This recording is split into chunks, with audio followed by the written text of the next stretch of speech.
പ്രിയപ്പെട്ട കുട്ടികളെ, ഞാൻ നിങ്ങളുടെ മുംതാസ് ടീച്ചർ. ഇതിനു മുമ്പ് ടീച്ചർ 10ാം ക്ലാസ്സിലെ കേരള പാഠാവലിയിലെ ആദ്യത്തെ 2 പാഠങ്ങൾ ഷെയർ ചെയ്തിരുന്നു. അത് കാണാത്തവരുണ്ടെങ്കിൽ ഒന്ന് എൻ്റെ പിന്നിലാവുന്ന യൂട്യൂബ് ചാനലിൽ കയറി കാണാം. ഇന്ന് ടീച്ചർ എടുക്കാൻ ഉദ്ദേശിക്കുന്നത് വിക്ടർ ഹ്യൂഗോ എഴുതിയ പാവങ്ങൾ എന്ന നിങ്ങൾക്ക് തന്നിരിക്കുന്ന 3ാമത്തെ പാഠമാണ്. അപ്പോൾ ഈ പാവങ്ങൾ എന്നുള്ളത് വിക്ടർ ഹ്യൂഗോ എന്ന വിശ്വകലാകാരനാണ് എഴുതിയിരിക്കുന്നത്. വിക്ടർ ഹ്യൂഗോയെ കുറിച്ച് ആദ്യം ഒന്ന് നമുക്ക് പറഞ്ഞു പോകാം. വിക്ടർ ഹ്യൂഗോ കവിയും നോവലിസ്റ്റും ഉപന്യാസകാരനും ഒക്കെയാണ്. അദ്ദേഹം ധാരാളം പ്രസിദ്ധമായ കൃതികൾ എഴുതിയിട്ടുണ്ട്. അതിൽ ഏറ്റവും പ്രസിദ്ധപ്പെട്ടതാണ് ലാമിറ ബെലെ എന്നുള്ള നോവൽ.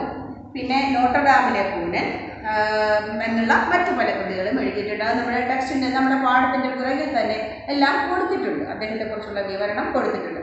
അപ്പോൾ ഈ പാവങ്ങൾ എന്ന് പറയുന്നത് വിക്ടർ ഹ്യൂഗോ ലാമിറ ബെലെ എന്ന് ഫ്രഞ്ച് ഭാഷയിലാണ് എഴുതിയിരിക്കുന്നത്. അദ്ദേഹത്തിൻ്റെ ഭാഷ ഫ്രഞ്ച് ഭാഷയിലാണ് എഴുതിയിരിക്കുന്നത്.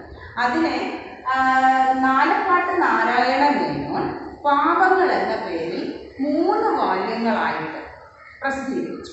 അപ്പോൾ ആ കാലത്ത് അത്ര പരിഭാഷകൾ ഉണ്ടാകാത്ത ഒരു കാലത്താണ് നാലപ്പാട്ട് നാരായണ മേനോൻ ആ കൃതിയെ നമ്മുടെ മലയാളത്തിലേക്ക് വിവർത്തനം ചെയ്തത്. അങ്ങനെയാണ് അന്ന് വരെ ഇല്ലാത്ത ഒരു കഥാരീതിയിലേക്ക് മലയാള ഭാഷ പോകുന്നത്. അപ്പോൾ വിക്ടർ ഹ്യൂഗോ 18ാം നൂറ്റാണ്ടിൽ ജീവിച്ചിരുന്ന കലാകാരനാണ്.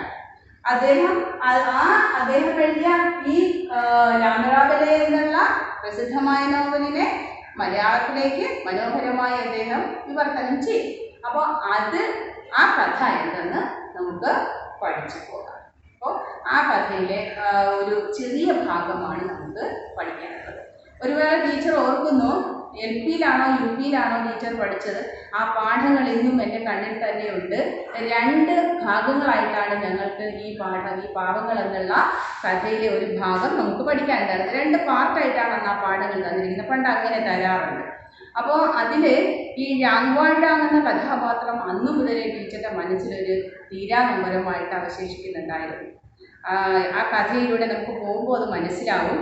അന്ന് ആ ഒരു ചെറിയ കാലത്ത് തന്നെ, ആ ചെറിയ മനസ്സിൽ തന്നെ ആ കഥാപാത്രത്തെക്കുറിച്ചുള്ള ഒരു ദുഃഖം എൻ്റെ മനസ്സിലുണ്ട്. ഒരു കണ്ണീരധ്യായം പോലെ അന്നും ഇന്നും എൻ്റെ മനസ്സിൽ ബാക്കി കിടപ്പുണ്ട് ഈ യാങ്വാൾഡാങ് എന്ന കഥാപാത്രം. അപ്പോൾ നമുക്ക് ആ കഥയിലെ പഠിക്കാൻ തന്നിരിക്കുന്ന ഭാഗത്തിന് മുമ്പായിട്ട് ആ കഥ എന്താണെന്നൊന്ന് ചെറുതായിട്ട് ടീച്ചർ പറഞ്ഞു പോകാം. ഇതിൽ തന്നെ നമ്മുടെ പാഠത്തിൽ തന്നെ ഒരു ഭാഗത്ത് അതിൻ്റെ കേന്ദ്ര ആശയം കൊടുത്തിട്ടുണ്ട്. അത് നമുക്ക് അത് തന്നെ വായിച്ച് അതിനെക്കുറിച്ചൊന്ന് മനസ്സിലാക്കി പോകാം. ദരിദ്രനായ മരംവെട്ടുകാരനായിരുന്നു യാങ്വാൾഡാങ്. വിധവയായ സഹോദരിയും അവരുടെ 7 മക്കളും അയാളുടെ സംരക്ഷണത്തിലായിരുന്നു ജീവിച്ചിരുന്നത്. ഒരു മഴക്കാലത്ത് തൊഴിലില്ലാതെ മുഴുപ്പട്ടിണിയിലേക്ക് അകപ്പെട്ടപ്പോൾ സഹോദരിയുടെയും കുട്ടികളുടെയും വിശപ്പ് മാറ്റാൻ ബേക്കറിയിൽ നിന്ന് അയാൾ ഒരു റൊട്ടി മോഷ്ടിച്ചു. ആ കുറ്റത്തിന് 5 വർഷം ശിക്ഷിക്കപ്പെട്ട യാങ്വാൾഡാങ് 3 തവണ ജയിലിൽ ചാടി 19 വർഷം ജയിൽ ശിക്ഷ അനുഭവിക്കേണ്ടി വന്നു. ജയിൽ മോചിതനായ അയാൾക്ക് ആരും അഭയം കൊടുത്തില്ല. ഒടുവിൽ ഡി പട്ടണത്തിലെ മെത്രാൻ വിശപ്പും ദാഹവും കൊണ്ട് തളർന്ന അയാൾക്ക് അഭയം നൽകുന്നു. ഇതാണ് നമ്മുടെ പാഠത്തിൽ എത്തേണ്ട ഭാഗത്തിന് മുമ്പായിട്ടുള്ള കേന്ദ്രാശയമായിട്ട് കൊടുത്തിരിക്കുന്നത്. അപ്പോൾ ഇങ്ങനെ ഈ യാങ്വാൾഡാങ് എന്ന ദരിദ്രനായ ആ മനുഷ്യൻ ചെറിയ ഒരു കുറ്റമാണ് ചെയ്തത്. അത് സഹോദരിയുടെ മക്കളുടെ പട്ടിണി മാറ്റാൻ വേണ്ടി മോഷ്ടിക്കപ്പെട്ട ആ ബ്രെഡ് കഷ്ണം അത് കിട്ടിയുമില്ല, അതും നഷ്ടപ്പോവുകയും ചെയ്തു, പിടിക്കപ്പെടുകയും ചെയ്തു. അങ്ങനെ ആ ദരിദ്രനായ മനുഷ്യൻ 19 വർഷം വരെ ജയിലിൽ കിടക്കേണ്ടി വന്നു. ആദ്യം 5 വർഷം കഴിഞ്ഞ് മോചിതനാകേണ്ടതാണ്. പക്ഷേ ജയിൽ ചാടിയത് കൊണ്ടാണ് അങ്ങനെ വന്നത്. അങ്ങനെ 3 തവണ അയാൾ ജയിൽ ചാടി. അങ്ങനെ ശിക്ഷ അങ്ങനെ നീണ്ടുപോയി. അപ്പോൾ ഈ ജയിലിൽ നിന്ന് ഇറങ്ങുന്ന ആൾക്കാർക്ക് ഒരു പ്രത്യേകത ഉണ്ടെന്ന് പറഞ്ഞാൽ, അവിടുത്തെ ഒരു പ്രത്യേകത എന്തെന്ന് പറഞ്ഞാൽ, ഒരു മഞ്ഞ കാർഡ് കൊടുക്കും ജയിലിൽ നിന്ന് ഇറങ്ങുന്നവരുടെ കയ്യിൽ. അത് കാണണം എപ്പോഴും. പിന്നെ അല്ലാതെ ഒരു നെറ്റിയിലൊരു അടയാളവും ഉണ്ടാകും, ജയിൽപ്പുള്ളി എന്നുള്ളത്. അപ്പോൾ പിന്നെ ആരും അവർക്ക് അഭയം കൊടുക്കുകയോ ആവശ്യത്തിനുള്ള എന്തെങ്കിലും കൊടുക്കുകയോ ഒന്നും ചെയ്യില്ല. അങ്ങനെ ഈ നമ്മുടെ കഥാപാത്രമായ യാങ്വാൾഡാങ് ഇങ്ങനെ അലഞ്ഞു തിരിഞ്ഞ് നടക്കുന്നു. ആരും ഒന്നും കൊടുത്തിട്ടില്ല, അഭയവും നൽകുന്നില്ല. സഹോദരി മക്കളും എവിടെയാണെന്നും അദ്ദേഹത്തിന് അറിയില്ല തന്നെ. അങ്ങനെ വിശന്ന് തളർന്ന് ഒരിടത്ത് ഇരിക്കുന്ന സമയത്ത് ഒരു സ്ത്രീ അയാളോട് ദയ തോന്നുകയും അയാളെ ഈ മെത്രാൻ്റെ അരമനയിലേക്ക് എത്തിക്കുകയും ചെയ്യുന്നു. അപ്പോൾ അദ്ദേഹത്തിന് മെത്രാൻ അഭയം നൽകും എന്ന് അവർ അറിയിക്കുന്നതിനനുസരിച്ച് അയാൾ അവിടെ എത്തിപ്പെടുകയാണ് ചെയ്യുന്നത്. അങ്ങനെ മെത്രാൻ ഇയാളെ ചെന്ന് വരഞ്ഞ് തളർന്നു വന്ന ആ മനുഷ്യനെ കാണുകയും ഏൽപ്പുള്ളിയെന്ന് മനസ്സിലാക്കിക്കൊണ്ട് തന്നെ ആ മനുഷ്യൻ അന്ന് അവിടെ അഭയം കൊടുക്കുന്നു. അപ്പോൾ ആ അഭയം കൊടുത്ത് ആഹാരവും ഒക്കെ കൊടുത്ത് ഈ അങ്ങനെ കിടക്കാനുള്ള സംവിധാനമൊക്കെ ചെയ്തു കൊടുക്കുന്നു. പക്ഷെ ആഹാരം കഴിച്ചുകൊണ്ടിരിക്കുന്ന സമയത്ത് തന്നെ ഈ മനുഷ്യൻ്റെ ഉള്ളിൽ മോഷണത്തിൻ്റെ ഒരു ത്വര ഉണ്ടാകുന്നു. കാരണം അവിടെ വിളമ്പി വച്ചിരിക്കുന്ന പാത്രങ്ങളിലേക്കും അവിടെ ഇരിക്കുന്ന മറ്റ് സാധനങ്ങളിലേക്കും അയാളുടെ കണ്ണുകൾ എത്തിപ്പെടും.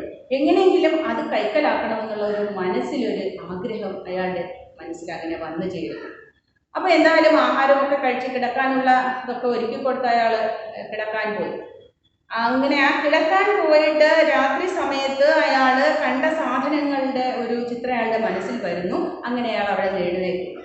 ആ ഭാഗമാണ് ഈ നമുക്ക് പഠിക്കാൻ തന്നിരിക്കുന്ന ഈ പാവങ്ങൾ എന്നുള്ളതിലെ കുറച്ച് ഭാഗം. അപ്പോൾ അതിലേക്ക് നമുക്ക് പാഠത്തിലേക്ക് പോകാം. ടീച്ചർ കഥ ചുരുക്കിയാണ് പറഞ്ഞത്. ഈ ലാമ്രാബലെ അല്ലെങ്കിൽ പാവങ്ങൾ എന്നുള്ള ഈ നോവല് നിങ്ങൾക്ക് കിട്ടാൻ സാധ്യതയുണ്ട്. നിങ്ങൾ 10ാം ക്ലാസ്സിലെ കുട്ടികളാണ്, ഒരുപാട് വായിച്ചൊന്നും നിങ്ങൾ എത്തുകയില്ലെങ്കിലും അത് മനസ്സിലാക്കണം എന്നുള്ളവർ പുസ്തകം ഏതെങ്കിലും രൂപേനെ കണ്ടെത്തി വായിക്കുകയാണെങ്കിൽ ഒരുപാട് സംഭവങ്ങൾ ഇതിൻ്റെ ഇടയിലുണ്ട്. അതൊക്കെ നമുക്കത് മനസ്സിലാക്കണമെങ്കിൽ കഥ തന്നെ വായിച്ച് മനസ്സിലാക്കണം. ഇപ്പോൾ നമുക്ക് ആവശ്യത്തിനുള്ള ഈ ഭാഗം നമുക്ക് പഠിച്ചു പോകാം. ടീച്ചർ ആദ്യം അതൊന്ന് വായിക്കാം. ഈ കഥ നിങ്ങൾക്ക് വേണമെങ്കിൽ ഇതിലെ ഭാഗത്തെക്കുറിച്ച് ടീച്ചറിന് ചുരുക്കി പറഞ്ഞു തന്ന് നമുക്കിതിലേക്ക് ഈ ആശയം അങ്ങ് ചുരുക്കി നിർത്താം. പക്ഷേ പാഠം വായിച്ച് നിങ്ങൾക്ക് മനസ്സിലാക്കി തന്നാൽ മാത്രമേ നിങ്ങൾക്കത് ഉൾക്കൊള്ളാൻ കഴിയുള്ളൂ. കാരണം ഇതിൻ്റെ ഇടയിൽ പല വാചകങ്ങളും നമുക്ക് മനസ്സിലാക്കി പോകാനുണ്ട്. അതുകൊണ്ട് നമുക്കത് വായിച്ച് മനസ്സിലാക്കാം. എല്ലാവരും ടെക്സ്റ്റും നോട്ടും പേനയും ഒക്കെ എടുത്ത് വെച്ചിരിക്കണം. കാരണം നമുക്ക് ചില വാചകങ്ങൾ വരയ്ക്കാനും. അപ്പോൾ നമുക്കതിലേക്ക് വായിക്കാൻ നോക്കാം. രാങ്വാഴാങ് ചെവിയോർത്ത് നോക്കി. ഒരൊച്ചയുമില്ല. അയാൾ വാതിലിന് ഒരു കുന്തു കൊടുത്തു. അകത്ത് കിടക്കാൻ നോക്കുന്ന പൂച്ചയുടെ കളവുള്ളതും സ്വസ്ഥതയില്ലാത്തതുമായ സൗമ്യഭാവത്തോടുകൂടി അനങ്ങാതെ വിരൽത്തുമ്പോൾ പതുക്കെ അയാൾ വാതിൽ ഉന്തി. വാതിൽ അടച്ചിരിക്കുകയാണ്. അപ്പോൾ ആ വാതിലിലോട്ട് അയാൾക്ക് കയറണം. അതിനുവേണ്ടി ഈ പൂച്ച പതുങ്ങി നടക്കുമല്ലോ, എങ്ങനെയെങ്കിലും മോഷ്ടിക്കാനുള്ള ഒരു കരം നോക്കി നടക്കുമല്ലോ, കിട്ടുന്നത് കൈക്കലാക്കാം. അതുമാതിരി ഇയാൾ പാട്ടും പതുങ്ങിയൊക്കെ നോക്കിയിട്ട് ഈ കണ്ട ആ കതവിൽ ഒരു കുന്തു കൊടുത്തു. വാതിൽ അമർച്ച കൊണ്ട് നീങ്ങി. ഉപായത്തിലുള്ള ആ നീങ്ങലിൽ പതുക്കെ ഒരു പഴുതുണ്ടായി. അയാൾ ഒരു നിമിഷ നേരം അനങ്ങാതെ നിന്നു. എന്നിട്ട് കുറെ കൂടി ധൈര്യം പിടിച്ച് ഒന്നുകൂടെ ഉന്തി. ചെറുതായിട്ട് ഉന്തിയപ്പോൾ ഒരു അല്പം ഇടയുണ്ടായി. വീണ്ടും ഒന്നുകൂടി ഉന്തിക്കൊടുത്തു. അത് പിന്നെയും ശബ്ദിക്കാതെ നീങ്ങി. അയാൾ അകത്തേക്ക് കിടക്കാൻ വേണ്ട പഴുതായി ആ വഴി കിട്ടി. ദൂരം വലുതായി. പക്ഷേ വാതിലിൻ്റെ അടുത്ത് ഒരു മേശ കിടന്നിരുന്നു. അതിന്മേൽ വാതിൽ തട്ടി ഓടിച്ചു പോയത് കൊണ്ട് അകത്തേക്ക് കിടക്കാനുള്ള വഴി അവരെ തടയപ്പെട്ടു. അപ്പോൾ വാതിലിൻ്റെ നേരെ ഒരു മേശ പിടിച്ചിട്ടിരിക്കുകയായിരുന്നു. അപ്പോൾ ഈ വാതിലിങ്ങനെ തുറന്നു കുറച്ച് ഒരാളിന് കിടക്കാം. പക്ഷെ മേശ തടസ്സമായി നിന്നു. അപ്പോൾ പിന്നെ കിടക്കാനും ബുദ്ധിമുട്ടാണ്. രാങ്വാഴാങ് ആ അപകടം മനസ്സിലായി. രാങ്വാഴാങ്ങിന് ആ അപകടം മനസ്സിലായി. എന്തു വന്നാലും ശരി ആ പഴുതൊന്ന് വലുതാക്കി തീർക്കാതെ നിവർത്തില്ല. എന്തായാലും ഈ വഴി, ഈ കിടക്കാനുള്ള ഈ വഴി ഉണ്ടല്ലോ, അതൊന്ന് വലുതാക്കിയാലേ പറ്റുള്ളൂ എന്ന് വിചാരിച്ചു. അയാൾ മനസ്സുകൊണ്ട് നിശ്ചയിച്ചു. മുമ്പിലത്തെ രണ്ടിനേക്കാളും ഉറപ്പിച്ച് വാതിൽ ഒന്നുകൂടി ഉന്തി ഇക്കുറി. ആദ്യം ഒന്ന് പതുക്കെ ഉന്തി, പിന്നെ ഒത്തിരി കൂടെ അമർത്തി ഉന്തി, അതിനെക്കാട്ടിലും കുറച്ചുകൂടി സ്പീഡായിട്ട് ഇക്കുറി ഉന്തി തള്ളി. എണ്ണ വേണ്ട വിധം കൊടുത്തിട്ടില്ലാത്ത ഒരു തിരുകുറ്റി പെട്ടെന്ന് ആ നിശബ്ദതയ്ക്കിടയിൽ നീണ്ടതും ചിലമ്പിച്ചതുമായ ഒരു നിലവിളി പുറപ്പെടുവിച്ചു. ഈ തിരുകുറ്റിയെ സാക്ഷാൽ കൊളുത്ത് വല്ലാത്തൊരു ശബ്ദത്തിൽ പുറപ്പെടുവിച്ചു. കാരണം ഈ വിജാഗിരിയൊക്കെ ഇങ്ങനെ എണ്ണയിടാതെ തുരുമ്പിച്ചിരിക്കുമ്പോൾ നമ്മൾ എങ്ങനെ നോക്കിയാലും നല്ല ശബ്ദമുണ്ടാകും, കിരുകിരുത്തുള്ള ശബ്ദമുണ്ടാകും. അങ്ങനെ അത് വല്ലാത്തൊരു ചിലമ്പിച്ച ശബ്ദമുണ്ടാക്കി. രാങ്വാഴാങ് നടുങ്ങിപ്പോയി. ഇങ്ങനെ നടുങ്ങി.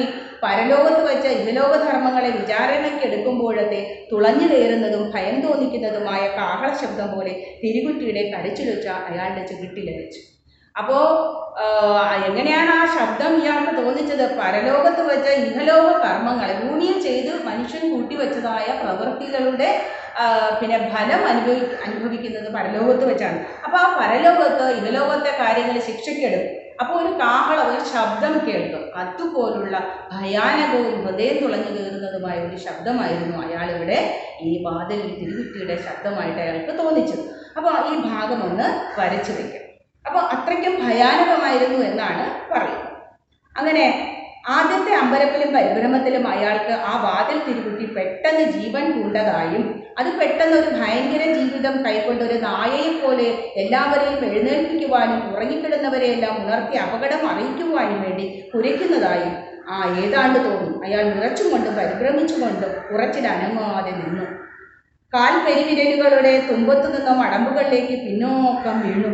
അപ്പോൾ ആദ്യത്തെ അമ്പരവും പരിഭ്രമവും അയാൾക്കൊന്ന് കെട്ടടങ്ങും മുമ്പേ തന്നെ പെട്ടെന്നുണ്ടായ ആ ഭയങ്കര ശബ്ദം വല്ലാത്ത ആ ജീവിതം ഒരു വല്ലാത്തൊരു രൂപം കൈക്കൊണ്ട് ജീവൻ പൂണ്ടതായും, അതായത് ആ തിരികുറ്റി പെട്ടെന്നൊരു ജീവൻ വെച്ച് ആ ഒരു ഭയങ്കര ഒരു ജീവിതം പോലെ ഒരു ഭയങ്കര ഒരു രൂപം പോലെ വന്നു. ഒരു നായയെ പോലെ എല്ലാവരെയും ഉണർത്തും. നായ കാവൽ കിടക്കുമ്പോൾ എല്ലാവരെയും ഉണർത്തും. ആരെങ്കിലും വന്ന് കയറി കഴിഞ്ഞാൽ പെട്ടെന്ന് കുരച്ച് ശബ്ദമുണ്ടാക്കി എല്ലാവരെയും ഉണർത്തും. അപ്പം ഈ തിരികുറ്റി ഇവിടെ ഒരു നായയുടെ പ്രവൃത്തിയാണ് ചെയ്യുന്നതെന്നാണ് അയാൾ മനസ്സിലാക്കുന്നത്. അയാൾക്ക് അതുപോലെ തോന്നിച്ചു. അപ്പോൾ ആ നായ കുരച്ചിപ്പോൾ ചാടി വീണ് എല്ലാവരെയും ഉണർത്തും, എല്ലാവരും അറിയും എന്നുള്ള ആ ഒരു പരിഭ്രമം അയാൾക്ക് വന്നപ്പോൾ മനസ്സിൽ നിന്ന് ശരീരത്തിലേക്ക് വല്ലാത്ത തരിതരിപ്പ് തുളച്ച് കയറി അയാൾ എങ്ങനെയോ വീണുപോകുമോ എന്നുള്ള ഒരവസ്ഥയിലിരിക്കുന്നു. ആ ശബ്ദം അയാളുടെ രണ്ട് ചെന്നിക്കുമുള്ള രക്തധമനികൾ കൊല്ലൻ്റെ രണ്ട് കുടങ്ങൾ പോലെ ആഞ്ഞടിക്കുന്നത് അയാൾ കേട്ടു. കൊല്ലൻ്റെ ആലയിലെ ശബ്ദം പോലെ വല്ലാത്ത ശബ്ദം, ആ എമ്പിലടിക്കുന്ന ശബ്ദം പോലെ അയാൾക്ക് അനുഭവപ്പെട്ടു. വല്ലാത്ത ആ പരിഭ്രമം തന്നെ അയാൾക്ക് ആകെ അമ്പരപ്പുണ്ടാക്കി. ആ ശബ്ദത്തിൻ്റെ പ്രശ്നം ഒരു ഗുഹയിൽ നിന്ന് പുറപ്പെടുന്ന കാറ്റിൻ്റെ ഇരമ്പിച്ചയോടുകൂടി അയാളുടെ മാറിടത്തിൽ നിന്ന് ശ്വാസവേഗം തള്ളുന്നു. അതുപോലെ ശ്വാസം വല്ലാതെ ഇരച്ചു കയറി. ആ ശുദ്ധി പിടിച്ച തിരികുറ്റിയുടെ ഭയങ്കരമായ ഗർജനഘോഷം ഒരു ഭൂകമ്പത്തിൻ്റെ കുലുക്കം പോലെ ആ വീട്ടിലുള്ളവരെല്ലാം ഉണർത്തി ലഹള കൂട്ടാതിരിക്കാൻ നിർവാഹമില്ലെന്ന് അയാൾക്ക്. എന്തായാലും ഈ തിരികുറ്റിയുടെ ശബ്ദം ഒരു ഭൂകമ്പത്തിൻ്റെ ശബ്ദമുണ്ടായിരുന്നു, എല്ലാവരും ഇന്നിപ്പോൾ ഉണർന്നു കഴിയുമെന്നും തോന്നി. അയാൾ ഉന്തിയ വാതിൽ വരാൻ പോകുന്ന അപകടം പറഞ്ഞ് കൂക്കുവിളിക്കും. അത് ഇങ്ങനെ കൂക്ക് ശബ്ദം കേട്ടുകൊണ്ടുണ്ട്. കാരണം ഇങ്ങനെ തള്ളിക്കഴിഞ്ഞു, അതുകൊണ്ടാണ് ആ ശബ്ദത്തെ അങ്ങനെ കണക്ക് കൂട്ടി. ആ വയസ്സിൽ ഇപ്പോൾ കടന്നെഴുന്നേൽക്കും. ആ രണ്ട് വൃദ്ധ സ്ത്രീകളും ഉറക്കെ നിലവിളിക്കും. ആളുകളെല്ലാം സഹായത്തിന് ഓടിയെത്തും. 4 മണിക്കൂർ കൊണ്ട് പട്ടണം മുഴുവനും ഇളകി മറിഞ്ഞ് ലഹളയായി പോലീസുകാർ ചാടി വീഴും. 2 നിമിഷത്തേക്ക് അയാൾ തൻ്റെ കാര്യം പോയി എന്നും എന്നെ തീർച്ചപ്പെടുത്തും. എന്തായാലും മെത്രാൻ പ്രായമുള്ളയാളാണ് മെത്രാൻ. അപ്പോൾ മെത്രാൻ എന്തായാലും ഇപ്പോൾ ചാടി എണീക്കും. മറ്റുള്ളവരെല്ലാം അറിയും, പോലീസെത്തും, തൻ്റെ കാര്യം ഇന്നത്തേക്ക് പോക്ക് തന്നെ എന്നയാൾ തീർച്ചപ്പെടും. ഉപ്പ് കൊണ്ടുള്ള ഒരു പ്രതിമ പോലെ അയാൾ നിന്നിടത്ത് നിന്ന് തന്നെ വിരിച്ചു കൊണ്ടുപോകും. ഉപ്പ് കൊണ്ടുണ്ടാക്കിയ ഒരു പ്രതിമ പോലെ അയാളിങ്ങനെ നിന്നിടത്ത് തന്നെ അങ്ങ് നിന്നുപോയി. എന്ത് പറ്റുമെന്ന് അറിയാൻ. ഉപ്പ് കൊണ്ടുള്ള പ്രതിമയുടെ അവസ്ഥ അറിയാമല്ലോ, അതിങ്ങനെ ഉരുകി ഉരുകി ഒലിക്കുകയും ചെയ്യും. ഒന്ന് അനങ്ങുവാൻ അയാൾക്ക് ധൈര്യമുണ്ടായില്ല. അനവധി നിമിഷങ്ങൾ കഴിഞ്ഞു. വാതിൽ മലർക്കെ തുറന്നിട്ടിരിക്കുന്നു. കുറേ നേരം കഴിഞ്ഞ് അയാൾ കണ്ണു തുറന്ന് ഒന്നുകൂടി നോക്കുമ്പോൾ വാതിലതാ മലർക്കെ തുറന്നിട്ടിരിക്കുന്നു. അയാൾ പതുക്കെ അങ്ങേ മുറിയിലേക്ക് പതുങ്ങിക്കിടക്കാൻ നോക്കി. വാതിൽ തുറന്നു വിടുന്നതും അയാൾ കയറി അങ്ങേ മുറിയിലേക്ക് പതുങ്ങിക്കിടക്കാൻ നോക്കി. അവിടെ ഒരു അനക്കവുമില്ല. അയാൾ ചെവിയോർത്ത് ആ വീട്ടിലെങ്ങും ഒരു അനക്കത്തിൻ്റെ വട്ടമില്ല. ആ മണ്ണ് പിടിച്ച തിരികുറ്റി ഉണ്ടാക്കി തീർത്ത ഒച്ചപ്പാടാവാൻ ഒരു മനുഷ്യനെയും ഉണർത്തിയിട്ടില്ല. അയാൾ ഭയന്നതുപോലെ യാതൊന്നും സംഭവിച്ചില്ല. ഈ തിരികുറ്റിയുടെ ശബ്ദം ഒരു കാഹള ശബ്ദം പോലെ അല്ലെങ്കിൽ ഒരു ഭൂകമ്പത്തിൻ്റെ ശബ്ദം പോലെയൊക്കെ അയാൾക്ക് തോന്നിച്ചു. പക്ഷേ ആ വീട്ടിലെ ഒരു ജീവി പോലും ഉണർന്നില്ല എന്നുള്ളതാണ് സത്യം. അയാൾക്ക് ആ മുറിയിലോട്ട് അടുത്ത മുറിയിലോട്ട് കിടക്കാനുള്ള ഒരു കാര്യം എളുപ്പമാക്കി തീർത്തതുപോലെ. ആ ഒന്നാമത്തെ അപകടം അങ്ങനെ കഴിഞ്ഞു. എങ്കിലും അപ്പോഴും അയാളുടെ മനസ്സിലൊരു വല്ലാത്ത പരിഭ്രമം ഉണ്ടായിരുന്നു. അങ്ങനെയാണ് നമ്മൾ എന്തെങ്കിലും ഒരു തെറ്റ് ചെയ്യുമ്പോൾ ആ തെറ്റ് കണ്ടുപിടിക്കപ്പെടുമോ എന്നുള്ള ഭയം നമ്മുടെ മനസ്സിൽ കുറേ നേരത്തേക്കെങ്കിലും ഉണ്ടാവും. അതങ്ങനെയാണ്. അപ്പോൾ ഏതായാലും അയാൾ പിന്നോക്കം വച്ചില്ല. തൻ്റെ കാര്യം പോയെന്ന് തോന്നിയിരുന്നപ്പോൾ കൂടി അയാൾ പിന്നോക്കം വയ്ക്കേണ്ടതല്ല. എന്തായാലും ഇതിൻ്റെ അവസ്ഥ പരിതാപകരമാണെന്ന് അയാൾക്കറിയാം. പക്ഷേ എന്തായാലും ഉദ്യമത്തിൽ നിന്ന് അയാൾ പിന്മാറിയില്ല. കാരണം ചെയ്യേണ്ട കൃത്യം എനിക്ക് ചെയ്യണം എന്നുള്ളൊരു തോന്നൽ അയാൾക്കുണ്ടായി. അയാളുടെ അപ്പോഴത്തെ ആലോചന കഴിയുന്നതും വേഗത്തിൽ കാര്യം കഴിച്ചു കൂട്ടണമെന്നുള്ളത് മാത്രമായിരുന്നു. അയാൾ ഒരടി മുന്നോട്ട് വെച്ച് മുറിക്കകത്തേക്ക് കടന്നു.